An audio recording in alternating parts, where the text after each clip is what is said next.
My images have taken me to some very, very dark places. And I've had people say to me, why do you make images that are so dark and so disturbing? And the thing is that I work intuitively, and if I'm true to the intuitive process, then I go where it leads me. And if it leads me to some dark places, that's okay. There's a darkness in all of us, and it's important to acknowledge the darkness.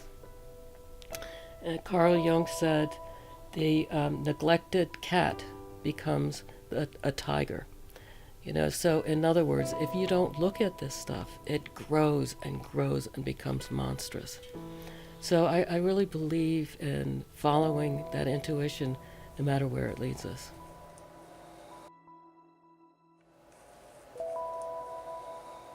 I'm Connie Imboden. I've been a photographer for a really long time. I'm 61 and I started when I was 16, so do the math. A really long time. What? Right there. Hold it. Hold it. Don't move. Don't move. I started working in digital in 2007. Up to that point, I was black and white. When digital was becoming more and more prevalent, it was really difficult for me because I put in all of these decades learning this craft, especially the craft of the darkroom, and I gotten to the point where I felt like I was a master photographer. I had really mastered the craft. And as soon as I mastered the craft, the rug comes pulling out from under me, and there's this whole new system coming along.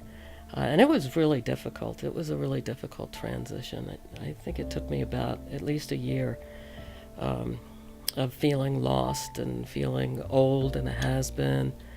And fortunately, I kept teaching, and I started to see some of the possibilities with digital, and picked it up and started playing with it. What I appreciate about digital is that there's technically so much that I can control, so much that I can do with it, and be very exact with it. In the darkroom, you're not seeing what you're doing when you're enlarging. You're doing it all and hoping you're remembering what to do, right? But with working digitally, I feel like I have so much control. I really take hours to go through each shoot, and I shoot a lot. I shoot a lot every year, and if it's a particularly good year, I have 10 images to show for it. People look for explanations to images, easy ways into them, and I thought that titles were kind of giving people an in through my eyes, that I want people to have their own experience with my work. So, Untitled, with this long, circuitous number after it. Just keep playing here a little bit. I had to realize that what I was doing was an exploration. I had to be 100% present when I'm shooting to really be attentive to what I was looking at. And if I'm thinking, I'm distracted. I'm not there. I'm not 100% there. So once I understand that was my process, I started teaching it, and I started to see how successful that process is. And by working intuitively, I feel that I can go beyond what I know. I can discover things. I can push my understanding of my world. Intuition is one that, if we really follow it, we don't know where we're going to end up.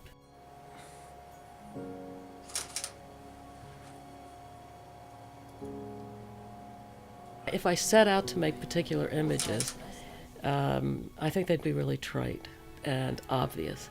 But when I find these images through an exploration, through a very intuitive exploration, and it's an act of discovery, then there is an element of discovery to them. There's an element of freshness to them, and not a contrived sense. So I work very intuitively. all of my images are obviously not of this world, even though none of them are manipulated. They're all seen through the camera.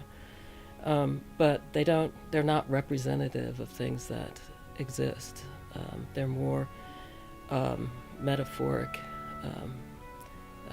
evoking things, hopefully, I think, evoking things that can be either spiritual or psychological, or sometimes they don't mean anything. Sometimes they just are what they are, just an experience of something.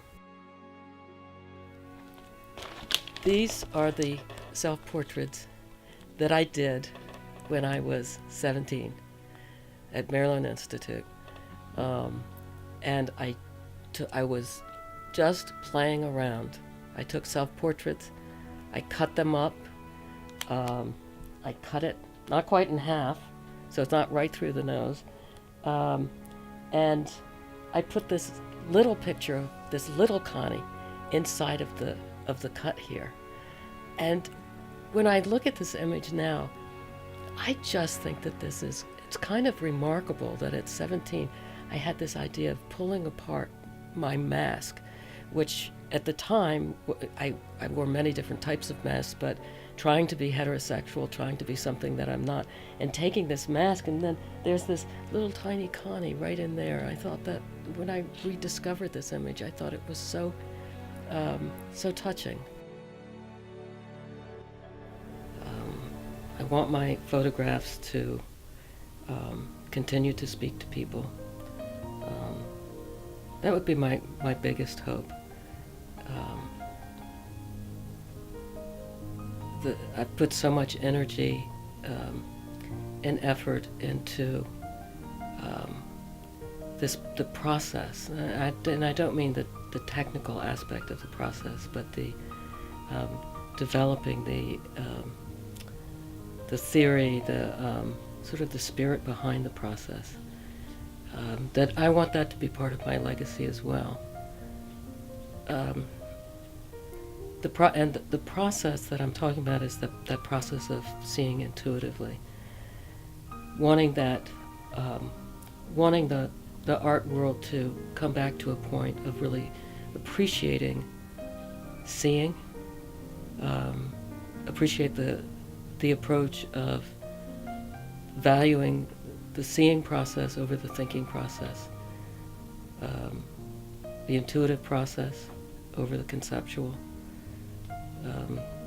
The visual process is naturally very, very intuitive. Leading with our eyes, letting our eyes lead, and pretty much we put our ego aside and we follow where our eyes are taking us, is the richness of the intuitive process.